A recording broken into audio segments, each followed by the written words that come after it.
critical discourse analysis specifically, which is like a highly formalized sort of sub-discipline of applied rhetoric. But what its superpower is, and the reason it's so useful for dating, is it teaches you to sort of like read through people's words and beneath people's words to discern what they're revealing when they don't intend to reveal it.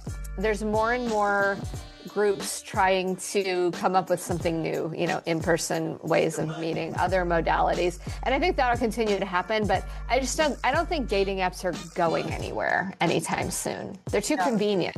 And one critique I hear a lot is women will say, why am I spending all this time? Men don't even read profiles, which is 90% true, but you're not writing your profile for that guy. You're writing for the very thin percentage of men who will read it, and it is worth it. That's just a lot of Instagram bullshit. Hello, everyone, and welcome to How to Have Extraordinary Relationships with me, Lucy Cavendish. And we're back with a very good friend of this podcast, Jennie Young, and I'm so excited. So if you haven't listened to part one, go back and listen to part one, because this is Jennie Young part two, because very exciting news. Her book, Burn the Haystack, Decode Dating, Torch the Dudes and Make Room for Men Who Matter. It's out now. Is it out now in the States? April 7th. April 7th, and it's going to be out in the UK. HarperCollins. Yeah. And I've fortunately had a little sneak preview of the book, and it's excellent, and everything you want to know about Burn the Haystack Dating Method and Jennie is in the book. And at the end, we're going to give you all the places to find her and find the community. So welcome, Jennie. Thank you so much for coming back on the podcast. Oh, thank you for having me back. I've been looking forward to this because we had so much fun on our first podcast. We did, and I'm such a great fan. I'm a member of the Burn the Haystack Dating community on Facebook. I've also done an article in the Times on Jennie. I also use Burn the Haystack Dating Method and write about it for the Daily Mail. So if you want to know more, you can look at that under my name and under Jennie's name in the British press. And you're getting a lot of press there in the States, aren't you? Yeah, right. Yeah, it's been pretty busy lately, but that's good. That's good. So tell us about the book. Tell us how what happened with the book. Let's start with the book. So, I mean, I always wanted to write a book about this. That was kind of my intention from the beginning. I mean, initially, as you know, I was just trying to game the apps, but once I realized it was working, I thought, there should be a book. But at that point, in my wildest dreams, it was going to be some sort of like small academic press concerned with applied rhetoric that, would be a line on my CV, but like probably nobody would really read it. I did not foresee having this kind of book. So I'm absolutely delighted, of course. And HarperCollins has been just a dream team of badass women working on this book together. So did they hear about, how did they hear about it? Did they hear about it because it's a word of, it's a word of mouth thing, Burnt Haystack, really, isn't it? Yeah. I believe that, Cassie Jones, my editor, learned about the method on social media and then reached out to my agent, and it kind of went from there. So tell us about you. You're a PhD, you're a professor, and your specialism is rhetorical analysis. Is that? Yes. Critical discourse analysis.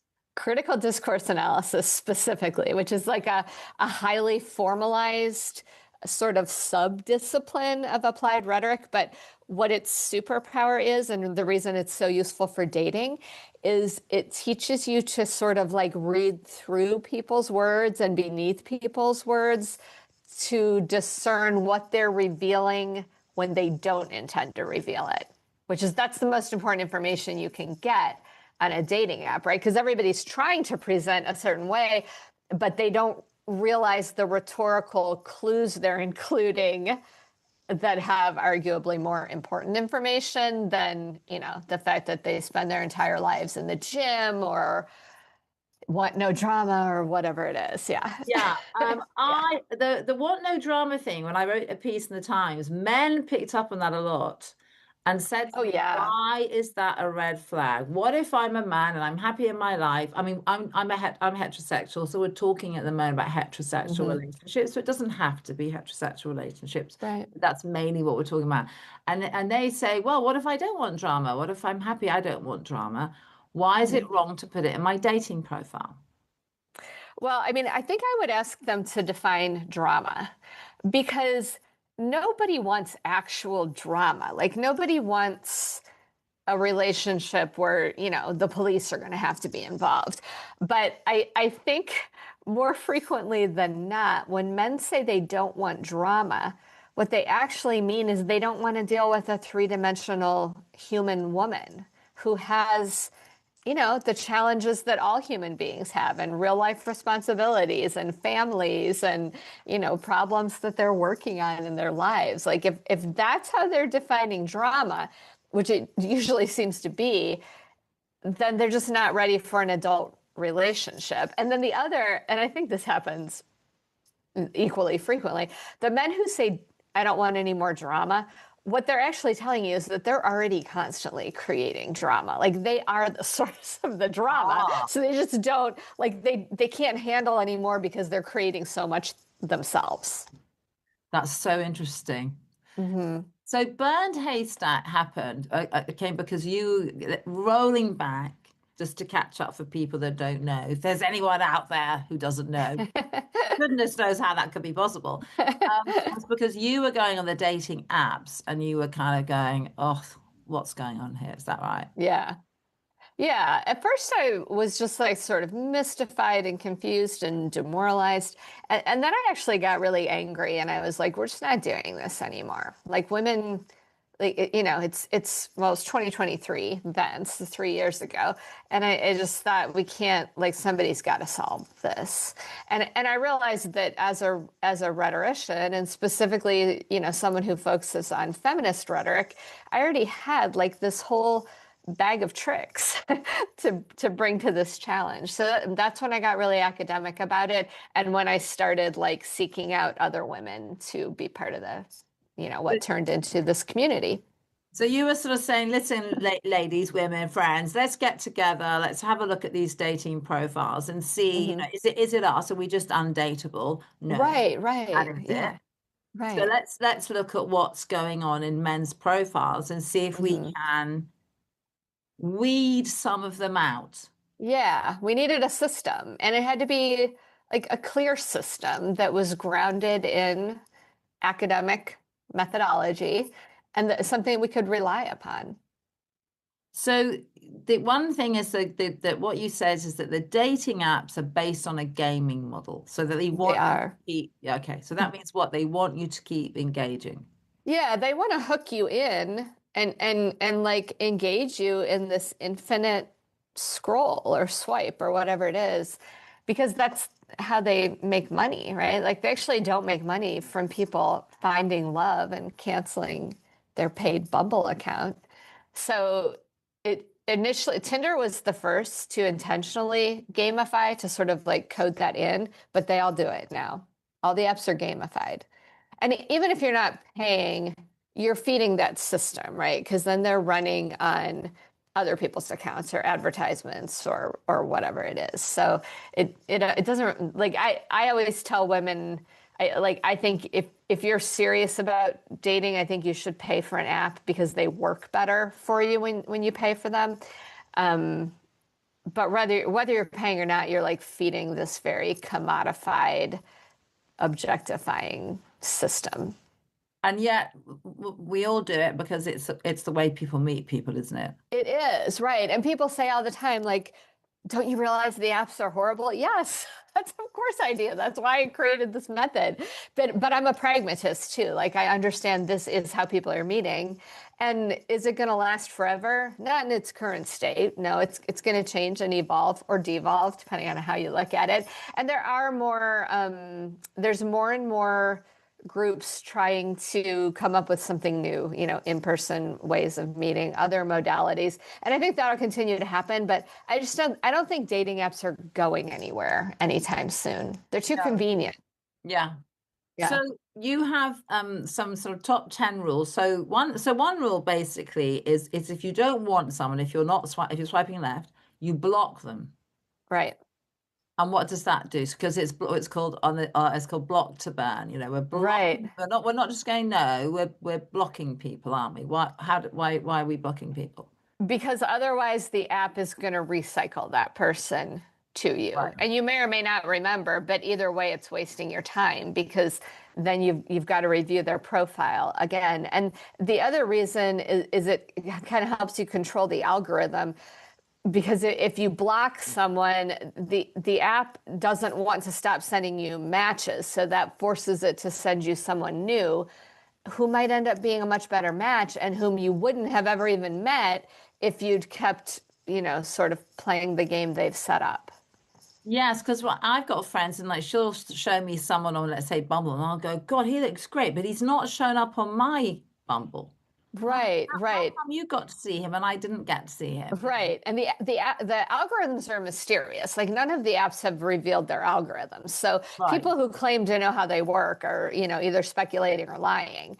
But we do know that blocking to burn improves the algorithm in favor of women, especially women who are looking for long-term monogamous partners. So in the book, basically, you're putting everything together in one place, aren't you? Yeah, right. Which was very much needed, right? There's so much content out there now, and there's so many different rhetorical patterns. This brings it all together and also provides examples. So like if we're talking about the "Are you my mother" pattern, we've got a whole bunch of men's actual dating app profiles in the chapter that show you it looks like this, it looks like this, it looks like this, and then we break down the rhetoric. And that's the best way to internalize those patterns, is to look at real life examples. That's really, really important in critical discourse analysis. You have to have actual text. Yes. So in terms of the Facebook group, there's over 250,000 followers now, isn't there? Yeah. In the private group, yeah. Private group. And and it's all free, right? Right. Amazingly. So how it works is women read a profile, which are always kept anonymously, and put it up and say, I kind of like it, but I'm not sure, what do you all think? And there's a lot of people who are very experienced in Burn Haystack. Yes, yeah. Obviously yourself, but they've obviously been there for quite a time, and they're a good set of disciples, aren't they? That help decipher the analysis. Yeah, it's become like the truest, most organic learning community that I've ever belonged to, because it really is this sort of like generative group of women who are, doing a lot of intellectual and emotional labor because they believe in it and care about it, but have also like truly become experts in rhetorical analysis and critical discourse analysis. I put up a post yesterday, and this guy's profile was just a hot mess of rhetorical patterns. And I was really busy at work, but like the woman who posted it was new, and she was like, I don't know, this doesn't feel right, but I'm not sure why. So I put it up and I said, experienced haystackers, could you please handle this one? And because I was trying to finish an article that I was writing in advance of the book. And I went back 18 minutes later, and there were over 230 comments that were like grounded in high level, graduate level academic discourse, like identifying rhetorical patterns, talking about why, giving examples, and like answering each other's questions. And that just doesn't happen on social media very often. It's a really, really smart and a really, really supportive group. And I'm so grateful. I'm so grateful for it. Do you have that one to hand, if we can read it out? Or find it? Or I can probably find it. Yeah, hang on one I think second. I know which one you're talking about, because I'm an avid follower. And yeah, give me just a lot of them go up very, I never get to comment because I'm in the wrong time zone. It's quick, yeah. Okay, so here's his profile text. He says, I want someone who, okay, that's the prompt, which first of all is a problem. That's disciplinary directive. Instead of using his dating app profile to introduce himself and share something about himself, he's using his dating app profile to direct women on how to be and who to be. we're looking at the prompt. So he's chosen, and you can choose lots of prompts. He's chosen. Yes, you can. Right. Yeah. So he's chosen to choose the I want someone who. Yeah. Which honestly, for me, I'd be done right there. Okay. So for you, that's an immediate block to burn. Immediate block. And there's a chapter in the book that includes my list of prompts that I think are absolute non-starters. Like you don't even have to go beyond that. But we can go beyond that with this one because we've got it. So his answer to I want someone who is this: is self-possessed, playful, not afraid to change one's mind, inquisitive, can laugh at herself, steers clear of self-righteousness, palpably aware of life's absurdities, and can easily imagine me looking at you a lot. Okay. All right. So well, playful, I think, is code for sex. Not that playful matters if you want it. Fine. You know, I'm not judging that, but you know, absolutely. we're looking at. So run us through that one. Yeah. Okay. Well, so yeah, and to your point, I don't have any judgment around this either, but Burn the Haystack is designed for women who want long-term monogamous partners. And men who lead with sex on the dating apps are generally not looking for that. So it's a great weeding out factor. So playful, coded for sex. Not afraid to change one's mind probably means I would like you to accept, my beliefs and wants and needs more than your own. Inquisitive. Ask me questions because I'm not going to ask you any, right? Can laugh at herself. It's worth it to say these are all objectively positive character traits. And I would say these things are true of most of my friends. But when they're contextualized on a dating app in which a man is directing a woman whom he's never even met how to be, we're going to take the darker analysis on that because it keeps panning out in real life. Okay, so can laugh at herself. That's another way of saying doesn't take herself too seriously, which is always a non-starter. You should take the woman you want to date seriously. She's a human being with a whole life. She should take herself seriously, and you should take yourself seriously too. That doesn't mean nobody has a sense of humor. It means that she's a whole person rather than something you can dismiss or trivialize. Steers clear of self-righteousness. That translates to, don't really have a firm opinion, because I'm going to label that self-righteousness. Palpably aware of life's absurdities. That kind of just sounds like it was written by ChatGPT. And then that last line, can easily imagine me looking at you a lot. I really like that. Yeah, that sounds super creepy and obsessive. Again, this is, he's talking to women he hasn't met. So that was a super red flaggy profile. Yes. So what's interesting is that I now hear you read that, and I read it online, and I'm immediately like, red flag, red flag. Yep. A year ago, before I joined the community, right. I might not have picked that up. I mean, I probably wouldn't have liked it, but I probably wouldn't have picked that up. Right. That's true of me. Even with, what I do for a living, when I first got on the dating apps, because I wasn't intentionally applying these rhetorical lenses, I was doing the same thing where I'd be like, I guess it's okay. And I'd go to that benefit of the doubt interpretation. That's a waste of time. There's good times to give people the benefit of the doubt. Men on dating apps? No, absolutely not. We're not giving anybody the benefit of the doubt because it keeps backfiring on women. Right. Why? In what way? They just get stuck in. I mean, honestly, a spectrum of wasted time to murder, quite literally. Meeting strange men on the internet is actually a risky endeavor. And I mean, you've seen these stories in the news about women being raped and murdered by men they met on Hinge. Murder is pretty unusual. Rape is not. Yes.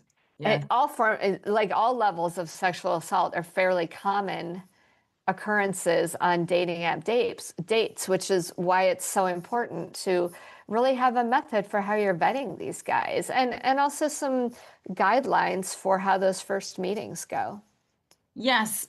I think that's really important. So as you've said before, you're weeding, you're blocking people out, right? So it's not a case of it's who you're not. It's looking for the red flags, the dangerous profiles, the difficult men, the people you don't want to be involved in, which will leave you with a pool of people who haven't had, red flag profiles. Right, exactly. So here's some sentences I see a lot. I'm in the UK. Partner in crime. Yeah, we get that one here a lot too. So Yeah. what is that? I mean, honestly, that's more of just a really boring cliche than anything else. Like, I think that's just like a guy who doesn't have good writing skills. Okay. So it's nothing more than that. It's just kind of like yeah, that's not. I mean, it is also like an internet punchline at this point. So the guys who are still writing like partner in crime, no drama, holding up their fish pics, they might not even be particularly toxic, but they've like missed a whole bunch of things, right? And what else don't they know? Do they not know about consent, right? Like it would just concern me for a lot of reasons. And even if they're not reasons related to my personal safety, I also don't really want to be bored to death. Like, I consider that offensive, right? Because it's boring. Yeah, so confidence, my perfect Sunday would be, and it says things like a walk and a pint in the pub. Is that a common one in the UK? Very common. Very common. Very common. A Sunday roast and a pint. Okay. Yeah. I mean, I think when you come to the cliches, which is what those are, then I think you have to kind of like look at other factors, right? Like, are there other ways in which it looks like he has a shared value system, or he might be a solid human being? I tend to cut widowers a little bit of slack, not with toxicity, but with the cliches, just because I'm like, if it's his first time ever on a dating app, he might not know. But yeah. So there's 10 sort of rules in Burn Haystack, which is around, don't get hooked on the gaming. So you check in the morning, check in the night. The other one is about don't fight with men. Yeah, it's so tempting because there's a lot to fight about. But yeah, you just have to not do it because it's a waste of time. So as soon as I'm shocked at how many, like, especially on some of the Instagram dating coaches who will like post, people's texts, it's clear these two people are fighting before they've even met. And I'm like, that's not going to go anywhere good. Like, this is just a waste of everyone's time. So if you even feel like fighting with a guy, just cut it off, block to burn, be done. It's not going to work. Don't waste your time. No. Right. There's another one that's around. So thinking about dating coaches, because there's a really interesting chapter in the book around dating. Yeah. So here's the sorts of things I hear from dating coaches just in the ether. It's a numbers game. Yeah, it is, but not the way they're telling you. Okay, tell us about that. Yeah. So dating coaches will tell you, like, it's a numbers game. The more people you date, the more likely you are to find a match. That is not true. The more people you date, the more time you waste. The numbers game works the opposite way. The fewer people you date, the likelier you are to find a match, because the better job you do vetting at the profile and early messaging phases, the more chance the person you actually meet in person is going to be a good match. But that also means you're going to meet way fewer people in person. So if your goal is just to go out on as many dates as possible, then don't use my method, because that's not what it's going to accomplish. If your goal, though, is to find a long-term partner, you have to sort of like make that deal with yourself that, yeah, I'm gonna talk to fewer people, I'm gonna message with fewer people, I'm gonna meet fewer people in person, but the chances of them being a good match for me are much higher. Yes. Okay. Another one is about I think it you no one will love you unless you love yourself. Yeah. That's just a lot of Instagram bullshit, honestly. It's there's a lot of like stupidly branded women's empowerment out there. And it's developed out of a vacuum by people who don't know what they're doing. and they come up with these sort of like pithy phrases that sound good on the surface but aren't grounded in anything. The real way to empower women is to give women actual tools and skills and knowledge and good experiences that build genuine confidence, not to just tell women we're great all the time. Like that doesn't work any more than it works to tell all children how wonderful they are. Like that turns children into little psychopaths and it doesn't work. Like this sort of empty messaging just wastes everyone's time. Yeah. So what were the other ones? I wrote, yeah. So there's also this sort of manifesting thing, isn't there? Which is, you just have to have you have to have an abundance mindset. Yes, and then that's right. the men will just come to you. Yes. No, like that's not real. Yeah. So you're puncturing holes in this whole kind of pseudo, which I agree with you about, pseudo sort of, because I think it then puts shame back on women. That's exactly what it does. And it gives dating coaches something to coach, right? Like if I can suck you in and get you to keep paying me while we work on your abundance mindset, I'm making money hand over fist. You're not necessarily meeting anybody. You're definitely not meeting anybody better, but it's like I've created this false value proposition that it's sort of like this dangling carrot that if I learn to manifest and, have a better attitude, then, the universe is going to deliver me dateable men. No, that's crazy. Yes. So how's that working? That can't possibly work. No, it's a scam. It's a scam. Yeah. Yeah. So with Burn Haystack, it starts with people come in. There's the 10 rules that are in the book. Mm-hmm. And a lot of, and then there's also, which you talk about advice, as it were, on how to write your dating profile. So what you're saying, well, tell us about that, because also what you're saying is actually what you don't want. 90% of the men that are going to contact you on dating apps, you probably don't want. So you've got to accept the fact. Yeah, at least. Yeah. You've got to accept the fact that if you do this, you're going to get way fewer matches. Right. Yeah, way fewer matches. And in terms of women ask me all the time, like, what's the formula for a successful profile? And I don't think there is one, and I'd be hesitant to try to define one, because like if someone like me does that, pretty soon everybody's profile looks the same, at which point it doesn't work anymore.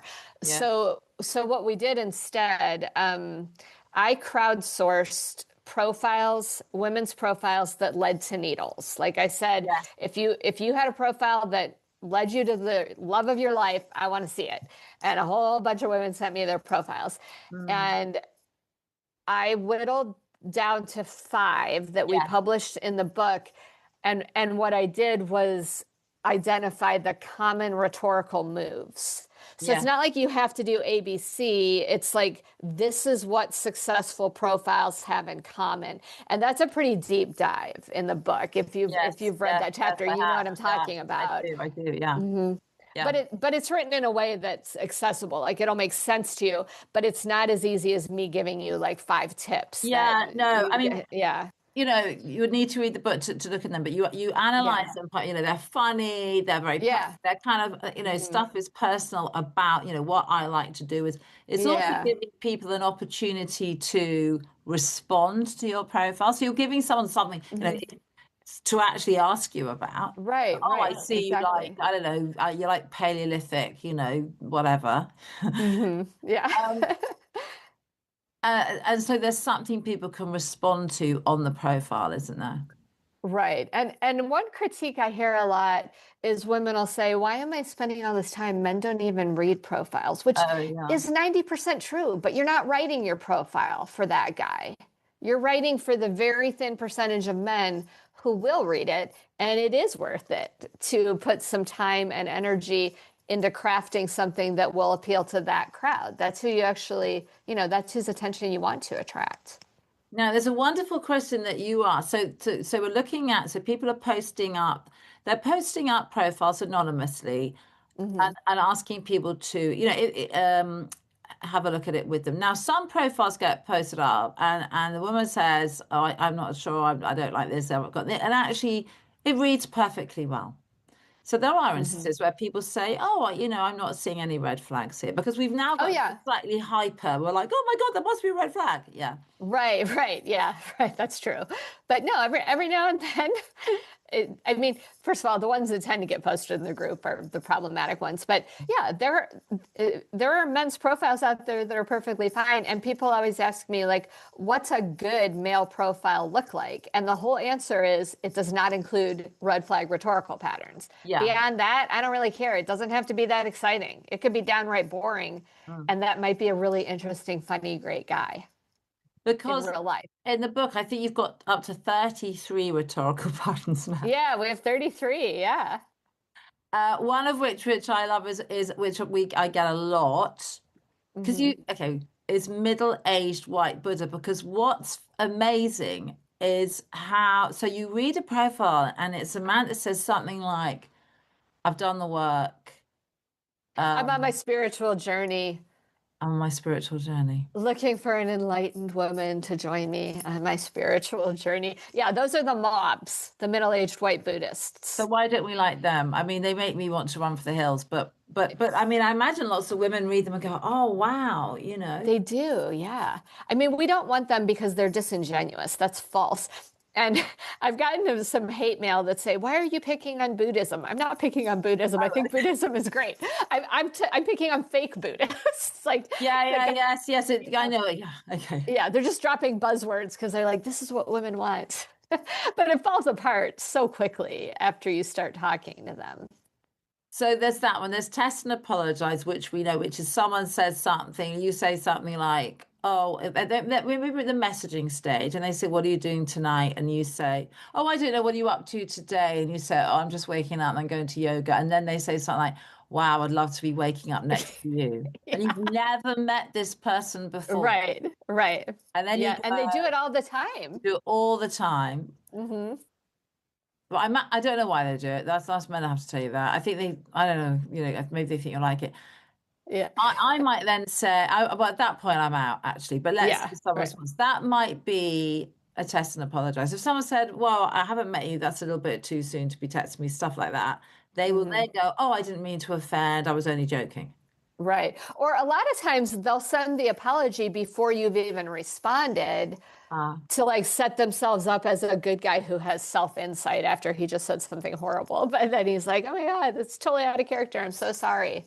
Or someone might I'm a comment nice on guy." someone's body Yeah. go, "I really like your buns," or something. Hmm. So I Yeah. don't know, and then they go, "Oh, I didn't, I hope I didn't offend you." Right. I just got carried away because you're so beautiful. Yeah. So that's a Yeah. block, because that's That's a block. That's a block. Yeah. Those guys are boundary violators. they're bound. That's testable. Apologize. I'm the prize is a big one, isn't it? Huge problem with men on dating apps. Many of them consider themselves the prize. And that looks like It um manifests all kinds of ways, but they'll say things like, "I've got my life together, I've got a good job, I've got a great family, and I'm really busy, but I'll make time for the right woman." Like he's setting himself up as a prize to be won if you're like good enough. Which also assumes a hierarchy, right? That he's the prize that women must aspire to. But yes. I'm the prize manifests. They keep like inventing new ways to do it, which is What's another one? What's some more what's one recently? I had a guy message me. We had like connected on a couple different apps and almost met and then not met. And then I think, I don't know, one or both of us got off the apps. And then when we connected again, and I think this was like a year or two later, he texted me and said, "I just wanted to let you know you're still on my A team." Which just cracked me up. I was like, I'm on an A team of single women like that. And he clearly thought that that would be like reassuring for me, that I'd be like, yeah, I still have a chance. And that was it for me with him. Yeah. So I know that you weren't dating for a while, and then you went Right. back to dating. And there was one instance, I probably got this wrong, of a man that really nearly got there and then fell foul of one of the rhetorics, wasn't, and you had to say, I'm sorry, but no. And I remember you posting about it, and you're like, "Oh, it's nearly, odd, because there's always the point you think, well, maybe. Oh yeah, I think I remember the one you're talking about. Yeah, there I really we were having a great exchange. Like intellectually, there seemed to be a really good vibe and he was funny and smart and everything. But there was some language in his profile that I thought was very subtly coded for him being like a part of some sort of kink community. Oh, It was yeah. really subtle, but I questioned him on it, and he did own up to it. So like he was super honest. And again, no judgment, but that's just not my thing. So Yes. yeah, I ended that And then you met. before we ever met. Yeah. Then you met. Yes. Then you met Pat. Yes. Yeah. Which thank God I stuck to my ideals and ended that first connection that we were just talking about, because it was just like a week or two later that I met Pat. Yeah, my needle. Now what's the question you ask people? And Pat's response was, is it, what skill would you bring to the zombie apocalypse or something? Is that Yeah. This is a great question to ask. Yeah, I wrote a few questions that I intentionally crafted to give me certain kinds of rhetorical information. And one of them was, if there really is an apocalypse, what skills will you bring to the table? And I wanted to root out the men who couldn't resist making that sexual, which, to be clear, was most of them. What would be a sexual response? The first response to that one said, I could def go down on women. That was what he was going to bring to the apocalypse, as though that would be all of our primary concern when we had no food or water. So there was a lot of that. However, the men you matched with, you would that would be one of your questions. You'd say, just before we meet, on one of the apps, I set that as my opening move question. I met Pat on Hinge, but I think I was using those questions on Bumble too.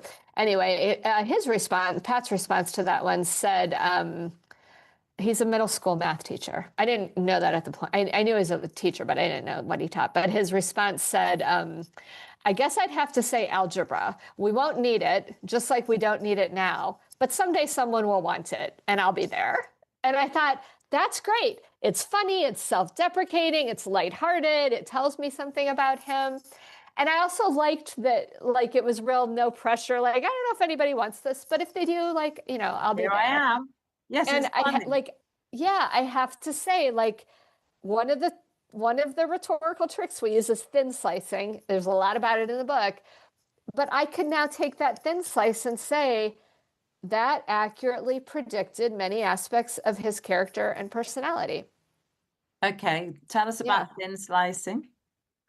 So thin slicing basically says that you can take a very thin slice of experience with someone, like Pat's response to that question, and accurately extrapolate it out to larger conclusions.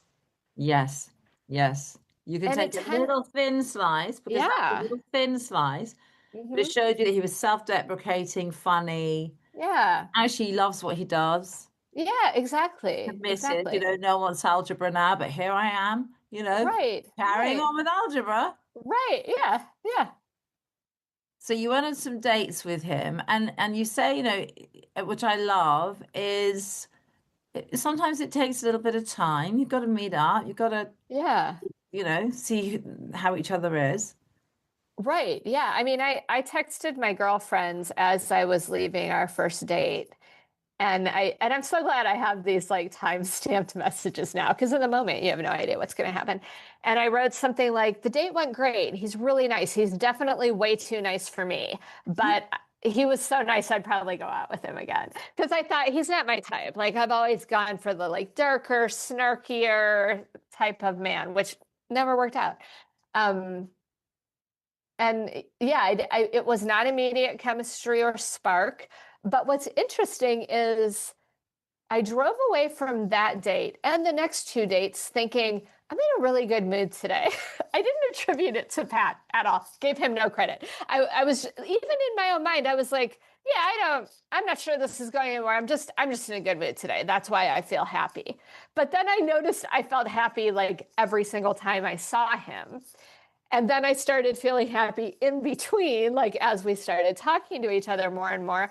And then at a certain point, I was like, and this seems like a really stupid conclusion for someone my age to get to, but I remember at a certain point thinking, wow, it's actually really great to be spending time with a man who's just super nice to me all the time. And I'm never worried that he's going to get angry. And I'm never questioning how he feels because there's no games.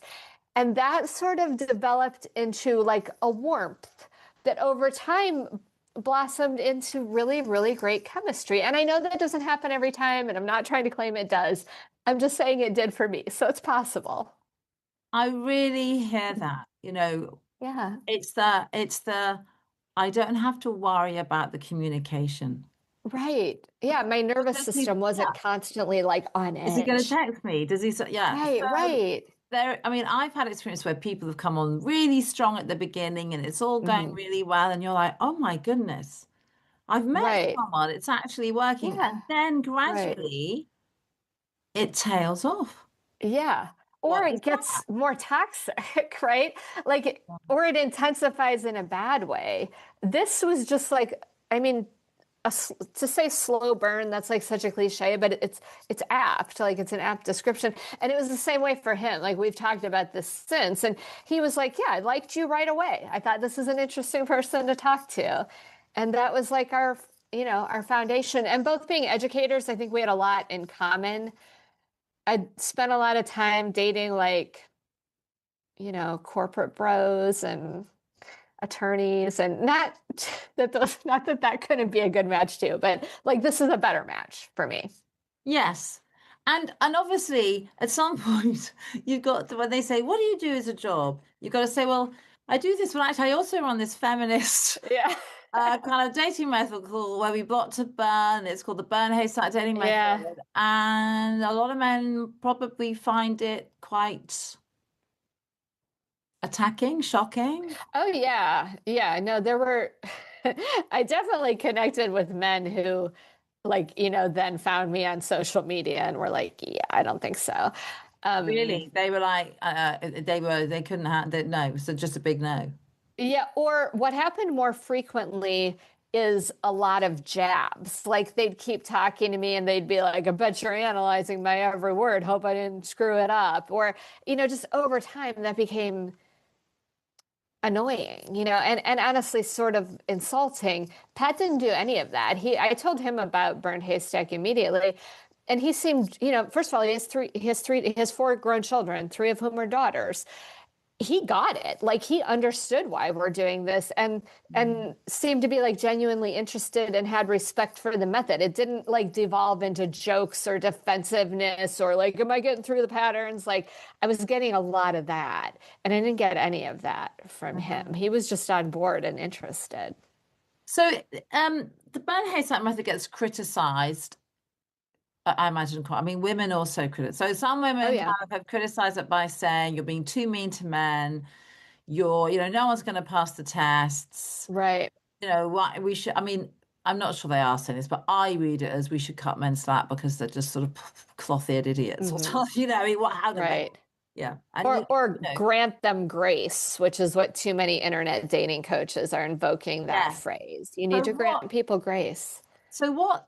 Yeah, tell us about that because there has been criticism. I mean, I remember there was a post which we wrote about in the Times, lighten up, ladies, which was from another woman. Which was right. It was, yeah. I mean, women can be the voice of the patriarchy too, and sometimes they are.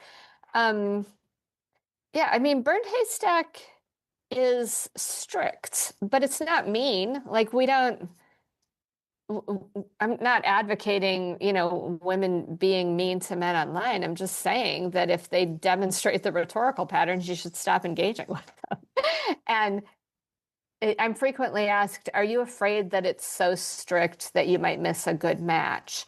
I think that's a possible danger, but I just don't think it's anywhere near as likely that I'm going to be so strict I miss a good match than it is that I'm going to be so forgiving that I waste tons of my time engaging with men who aren't going to be good matches. Like, that's the actual risk. And all of life, this is, a bit of a gamble, like most aspects of life. You got to decide which way you're going to cut that deck. And I prefer to cut the deck on the side of safety and respect for women. Yes. And I don't think being single is like the worst outcome. I would much rather be on my own, right? Yes.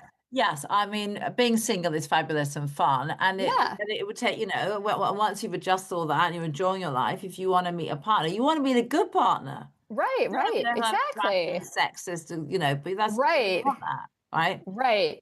And a lot of male dating coaches seem to come at it from the premise that all women want is to get married. That's our whole goal. And they'll say things like, I will get you married. And I'm like, that's not, I know all kinds of people in miserable marriages. That's not the prize, right? Like, yeah. So it's problematic. Yeah, so when women come to me and say, I want to meet someone, I don't know how to meet them, and I'm really scared of going online, I say to them all, join the Burn Haystack Dating Method, right? Yay! Yeah, thank you. Yeah, join it because it will. Now, there are bits of it you may not agree with, whatever. But what it does is it gives you very clear rhetorical patterns, which once you start getting used to it and you engage in the community, and I know there's a lot of rules, and I know there's 33 rhetorical patterns, and it might feel overwhelming at first, it will give you a sort of handbook on, and actually once you really start engaging, it's incredible what you spot. Yes, and you internalize it very quickly. Like, having the book will be helpful because it is a handbook and a reference, and then it also just tells a lot of interesting stories. But even beyond the book, a lot of Burnt Haystack is what it does is sort of affirm what women's intuition has been telling us, since the beginning of time. It just gives us language. So a lot of it, this isn't stuff people don't know. It's stuff you suspect, but you don't know why, and you don't necessarily have the language to it. But as soon as you get the language and the rules and the patterns, it's like awakening something that you already knew. So it becomes second nature very quickly. Yeah, I think, and then sort of people then say, well, I'll never meet anyone. And I say there's hundreds of thousands, if not billions of people on dating apps, however many, right? Right, what it does is it just helps you get down to the ones that you might actually have a good match with. Right. And the other important point, I think, you don't have to believe that it's going to work for it to work. I didn't believe it was going to work for me. I think we've all had such bad experiences, and the apps are so horrible that it's like hard to have a good attitude. You don't have to have a good attitude. You can have the worst attitude in the world, but just follow the process, and you might be surprised. Yes. And in the book, you have stories for lots of people who have found their needles. Yeah, lots of success. Yeah, that was one of the hardest decisions we had to make in the book, was decide we had to limit that number. Yes. And so we ended up, with a representative sampling, but yeah, they're fun to read. Yeah, and on the Facebook page, they are there, I mean, so I just want everyone to know there are lots of women who are finding their needles, who come back and say, I'm so grateful to Jennie and the community for supporting me and helping me and keeping me on track. Yeah. I mean, the community is so vital. Yes, it's for the emotional regulation and support to employ the method. Yeah. I mean, it's an incredible thing. Because it's become remarkable, what's happened. Really, you sometimes sit there and think, oh my word, I do, yeah. There was me and 10 of my friends, and now there's 250 plus growing on Facebook. There's Insta, there's the book's going to come out. You're going to get a lot of publicity. I imagine it's just going to get bigger and bigger and bigger. I hope so, because I think that's how we change, the larger landscape. Yeah. Yeah. Going along with that, though, it's hard putting your head above the parapet, because you'll get people that are going to bash you, won't you? You'll get some people. Oh yeah. How do you feel about that? I have a pretty thick skin. I mean, I've been a teacher for a long time. Um, there are days it gets to me. So I guess I'm going to have to develop a thicker skin. But I try to stay in my academic mind. Like, now we have removed all my contact information from my university website because of the insane things men were sending to me in the middle of the night. But before we shut all that down, even then, after the initial, fear or pain or whatever it caused, I would say, oh, it's disciplinary directive male profile, or it's were you at the Capitol on January 6th rhetorical pattern. Like, I could identify those rhetorical patterns of toxicity sort of regardless of what the modality is, and that helps depersonalize it. And that's what we do on the dating apps, right? You got to depersonalize all this like aggression and toxicity and negging and hurtfulness that we're bombarded with all the time, and we do that through applied rhetoric. So that's sort of my coping mechanism. Well, thank you so much. I mean, we could talk forever there. Honestly, go out and get the book. It will be out it's coming out in the UK. I know you can order it and get it sent from the States, but it's going to be out in the UK. So yeah, I think Waterstones is it Waterstone? Yeah, Waterstones. Yeah, Waterstones is a good place to order it in the UK. Yeah, I think it'll be a couple of weeks behind. And then, anywhere you order books, you should be able to get it. In the book, there's the rules, there's how it started, there's everything, there's the rhetorical patterns, which will grow. So, if you want to, and that'll be on Insta and Facebook. Yeah. Is, the people, the dating profiles that you look at, it's all there, the dating coach, the whole lot. I mean, it must have taken a lot to write it because it's all in it. It was a lot. Yeah, it was a lot of writing. Yeah, but I'm happy to. It feels good to me to know it's all in one place, and I can be like, here, this is the work. I mean, I'm a writer, so like for me, that's the work I want to do in the world, and I have done that now for Burn the Haystack, and it's something that we can have, that we can give. One thing, I actually ordered a bunch of copies yesterday to donate to the domestic violence shelter in Green Bay. That was an idea somebody gave me in the Facebook group. So I think we're going to see more of those kind of applications too. So like just having it all in one place is going to make dating way easier, but it also kind of gives us an artifact to, something concrete in the world to say, here's something that can help. Yeah. So if people want to find it's on Facebook, Burn the Haystack Dating Method. Come and join the community. Make sure you go for there's a bunch of fake Burned Haystack groups out there now. Look for the one that has 260,000. Yeah. That's the real one. Yeah. That's the real. Oh, of course, that's that's annoying. And then Instagram is worst case scenario, isn't it? That's, right. Yep. Mm-hmm. That's for everybody. That's for everybody. Yeah. And Substack, Burned Haystack on Substack is for everybody too. So yeah. And you do all this for free. I do. That was part of the mission. You offer all this for free. I mean, I think that's incredible because it must take up a vast amount of your time. It does. But fortunately, it's I hate the phrase passion project, but it is a passion project for me. Like I'm very just personally, emotionally committed to it beyond, whatever it might bring me. So from all of us, thank you so much for everything that you're doing. And thank you for being here.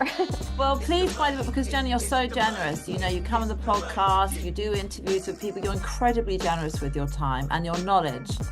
Because you've done a lot of training, you've got your PhD and you give a lot to a lot of people. So it's so appreciated. I thank you for saying that. And I appreciate people like you giving me an opportunity to share it. It's just really been the most amazing journey of my life for sure. And I hope the book does really well. Thank you.